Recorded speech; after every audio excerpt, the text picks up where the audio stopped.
नमस्कार, स्वागत है आप सबका ज्योति क्लासेस में। आज हम फिर आप लोग के सामने मैथ का लेक्चर लेकर आए हुए हैं। इसके पहले हमने सारे लेक्चर कवर कर लिए हैं। आज हम मैथ के चैप्टर 8 का पार्ट 2 लेकर आए हैं। इसके अंतर्गत हम आयतन और धारिता के बारे में अध्ययन करेंगे। आइए हम जानते हैं आयतन क्या होता है, धारिता क्या होती है। इसके पहले हमने क्षेत्रफल, त्रिभुज, वर्ग, इन सब का क्षेत्रफल, ये सब चीज़ें देख चुके थे इसके पार्ट 1 में। आज हम पार्ट 2 में हम आयतन और धारिता के बारे में देखेंगे। वीडियो को स्टार्ट करने से पहले आप अगर चैनल पर नए हो तो चैनल को लाइक, सब्सक्राइब एंड शेयर कर दीजिए। चलिए आइए हम स्टार्ट करते हैं। आयतन। आयतन मतलब वॉल्यूम। वॉल्यूम क्या होता है? किसी बंद ठोस द्वारा जितना स्थान घेरा जाता है वह उस स्थान की माप उस ठोस का आयतन कहलाता है। जैसे हमने कोई ठोस सामान ले लिया, उसमें जो स्थान घेर लिया, उसने जो स्थान घेर लिया वही तो हमारा क्या हो गया? आयतन हो गया। और आयतन का अर्थ क्या होता है? क्षमता। क्षमता मतलब कैपेसिटी, मतलब कि कोई जो ठोस सामान है वह कितना अपने अंदर चीज़ों को समाहित कर ले रहा है, वही यानी कितना, यानी वही कैपेसिटी, उसकी कितनी कैपेसिटी है, वही उस आयतन का क्या हो गया? अर्थ हो गया। अगला पॉइंट में देखेंगे, सभी पदार्थ त्रिविमीय स्थान घेरता है। 3 डायमेंशन। त्रिविमीय मतलब कि जिसमें लंबाई, चौड़ाई और ऊंचाई हो, स्थान घेरता है। इसे त्रिविमीय स्थान मात्रा की माप आयतन कहलाता है। सभी पदार्थ जिसमें त्रिविमीय स्थान मतलब जिसमें लंबाई हो, चौड़ाई हो और ऊंचाई हो। जैसे अगले में देखिए, जैसा हमारा हो गया लंबाई, चौड़ाई, ऊंचाई। एग्जाम्पल में देखेंगे तो मकान आपका हो गया, बुक हो गया। इसमें आप देखेंगे मकान में भी लंबाई, चौड़ाई, ऊंचाई हो गया, बुक में भी आपका लंबाई, चौड़ाई और ऊंचाई होगा। अब देखिए आयतन की इकाई क्या होती है। ये तो आयतन के बारे में हो गया। जैसे हमने यहाँ पे बाल्टी लेकर अभी समझाएंगे, इसके पहले आप देख लीजिए आयतन की इकाई क्या होती है। अभी हमने पढ़ा है लंबाई गुणे चौड़ाई गुणे ऊंचाई, LBH। लंबाई भी आपका मीटर में रहेगा, चौड़ाई भी आपका मीटर में मात्रक, ऊंचाई भी आपका मीटर में। यानी कि जब भी आयतन की इकाई होगी वह मीटर क्यूब, यानी कह सकते हैं घन मीटर। या तो मीटर क्यूब लिखिए या फिर घन मीटर, इन दोनों में से कोई एक लिखेंगे आपका सही होगा। अब आइए देखते हैं आयतन का कंसेप्ट क्या होता है। समझते हैं। ऐसे तो परिभाषा के माध्यम से कम समझ में आया होगा, यहाँ एग्जाम्पल के माध्यम से आपको अच्छे से आयतन क्लियर हो जाएगा। कंसेप्ट में जैसे हमने एक बाल्टी यहाँ पे और ले लिया, दूसरा बाल्टी क्या ले लिया? प ले लिया। हमने यहाँ पे 2 बाल्टी लिया हुआ है, ठीक। एक तो नॉर्मली इसमें हम पानी भर दिए, दोनों बाल्टी में सामान भर दिए पानी, ठीक है।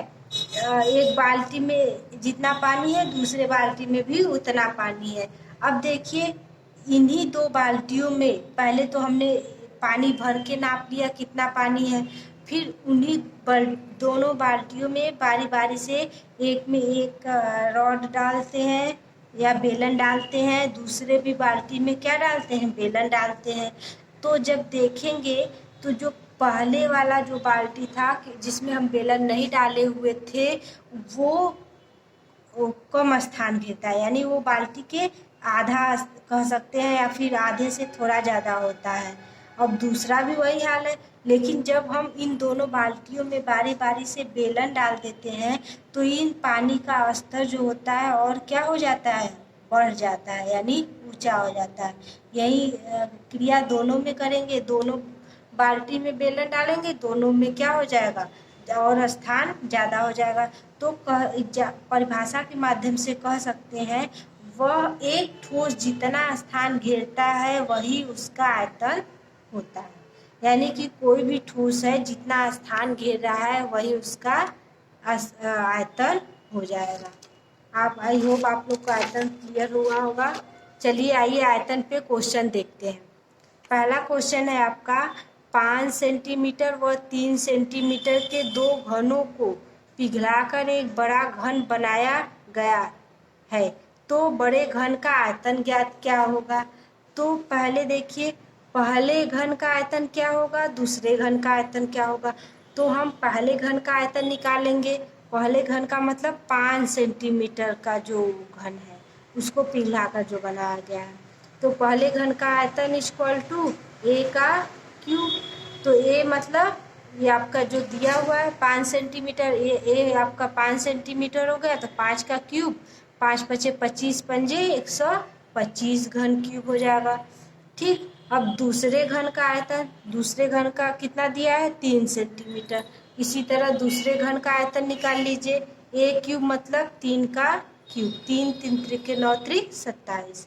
अब आपको क्या ज्ञात करना है, पिघलाकर एक बड़ा घन बनाया गया, तो बड़े घन का आयतन। अब देखिए, बड़े घन का आयतन बराबर दोनों घनों के आयतनों का योग, यानी कि आपका जो पहला घन का आयतन आया है, दूसरे घन का आयतन, इन दोनों घनों के आयतनों को योग कर देंगे तो हमारा क्या आ जाएगा, बड़े घन का आयतन, यानी 125 प्लस 27 152 घन सेंटीमीटर। ठीक, यही आपका आंसर हो जाएगा। आइए अगला क्वेश्चन देखते हैं। एक घन का आयतन 216 सेंटीमीटर क्यूब है, तो घन की कोण ज्ञात कीजिए। अब आपको आयतन दे दिया है, इसका कोण यानी जो हमारा ए था यहाँ पे, ये ज्ञात करना है। तो अब देखिए जो दिया है पहले नोट कर लीजिए। घन का आयतन आपका कितना दिया हुआ है 216। ठीक, और कोण क्या करना है, ज्ञात करना है। तो हम क्या कर सकते हैं, कोण को मान लेते हैं कि कितना है, ए हमारा कोण है। तो अब घन का आयतन बराबर ए क्यूब। अब ए आपको नहीं दिया है, आयतन दिया है 216, यानी कि ये देखेंगे 216 किसका क्यूब है, 6 का। 6 गुणे 6 गुणे 6 6 4 36 छक्का 216 हो गया। अब यहाँ से देखिए ये क्यूब है, ये क्यूब है, तो यानी कि जब घात बराबर है तो आधार भी बराबर हो जाएंगे, यानी कि ये इक्वल टू कितना आ गया आपका 6 सेंटीमीटर। यही आपका घन का कोण आ गया, यही आपका आंसर हो गया। ये आपका हो गया आयतन। आई होप आप लोग को आयतन क्लियर हो गया होगा।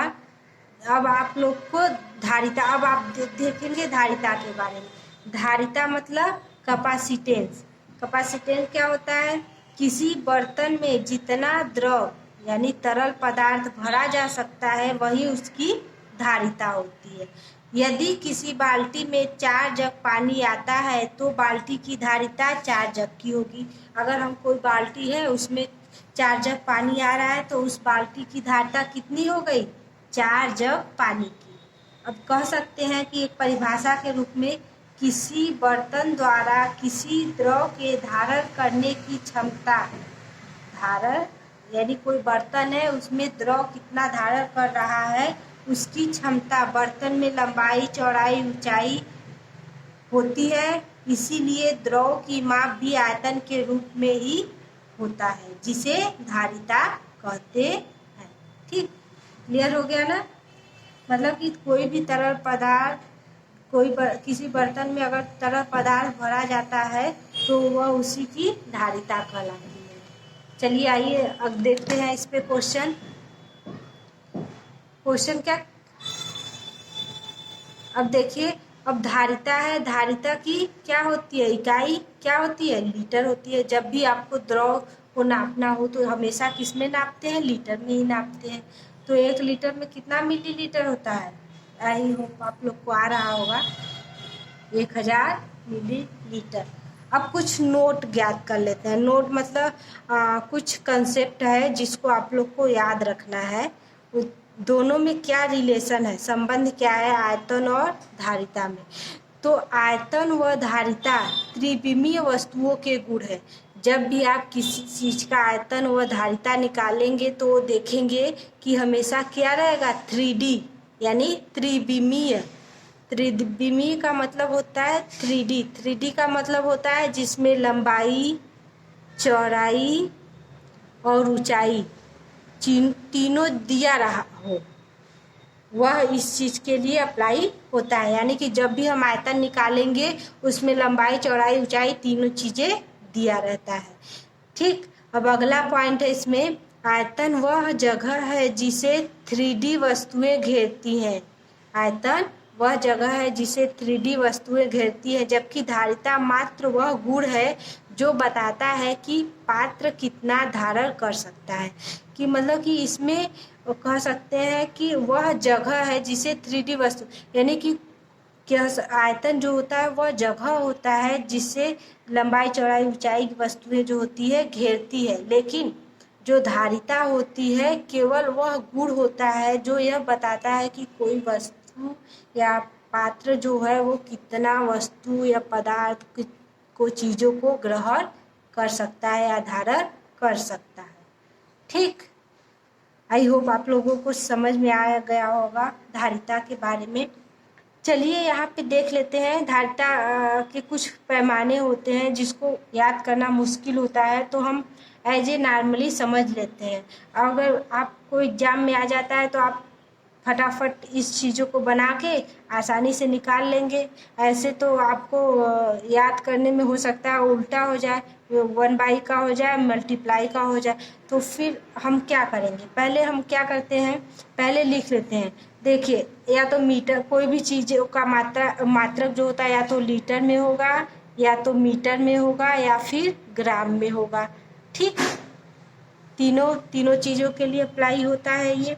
तो देखिए, मिलीलीटर, मिलीमीटर, ऐसे कुछ भी बना सकते हैं आप। तो हम केवल ऐसे नॉर्मली समझ लेते हैं। तो मिली, सेंटी, डेसी, ग्राम या मीटर, डेका, हेक्टो, किलो। जब हम इधर से कह सकते हैं, जब हम मिलीमीटर से स्टार्ट करते हैं, यानी कह सकते हैं जब पूछेंगे, हमारा क्वेश्चन रहेगा 1 मिलीमीटर में कितने डेसीमीटर। जब ऐसे पूछेगा तो हमेशा बटे में रहेगा, 1/k रहेगा। ठीक, अब देखिए जस्ट इसी का उल्टा, जब हम ऐसे जाएंगे, ऐसे का मतलब क्या होगा, ऐसे का मतलब ये हुआ, पहला कंसेप्ट देख लीजिए। पहला कंसेप्ट आपका है जब इधर से इधर जाते हैं, तो जैसे यहाँ पे हमने लिया 1 मिलीमीटर में कितने डेसीमीटर के, तो देखिए 1, 2, यानी कि या कह सकते हैं कितना बार गया, 2 संख्या हुई, तो हम 1/100 डेसीमीटर हो जाएगा। और 1 मीटर में कितना डेकामीटर के, 1 मीटर आपका है, डेका इधर है, तो ये इधर ही जा रहा है कि नहीं, जैसे मीटर इधर है फिर इधर गया, तो हमारा 1/10 हो जाएगा। अगर यही चीज़ें जब हम इधर से इधर जाएंगे तो चीज़ें मल्टीप्लाई में होंगी। जैसे यहाँ पे हमने देख लिया, इधर से इधर देखिए, जैसे हमने यहाँ पे लिया है 1 सेंटीमीटर में, सेंटीमीटर कहाँ है आपका, यहाँ है, कितना मिलीमीटर, तो 1 सेंटीमीटर में कितना मिलीमीटर, यानी हम ऐसे जा रहे हैं कि नहीं, इधर से इधर जा रहे हैं, तो मल्टीप्लाई में हो जाएगा। जैसे 1 मीटर में कितना सेंटीमीटर के, या फिर हम मीटर से क्या आ गए, इधर गए। जब हम इधर जाएंगे तो मल्टीप्लाई में चीज़ें रहेंगी, जब हम इधर से ऐसे आएंगे तो क्या रहेंगी, भाग में रहेंगी। ये 2 ठो कॉन्सेप्ट है, आप लोग क्लियर करते रहिएगा। ये क्लियर रहेगा तो आप लोगों को मात्रक बताने में या फिर मीटर, लीटर, ये सब जो होता है धारिता बताने में बिल्कुल कोई कठिनाई नहीं होगी।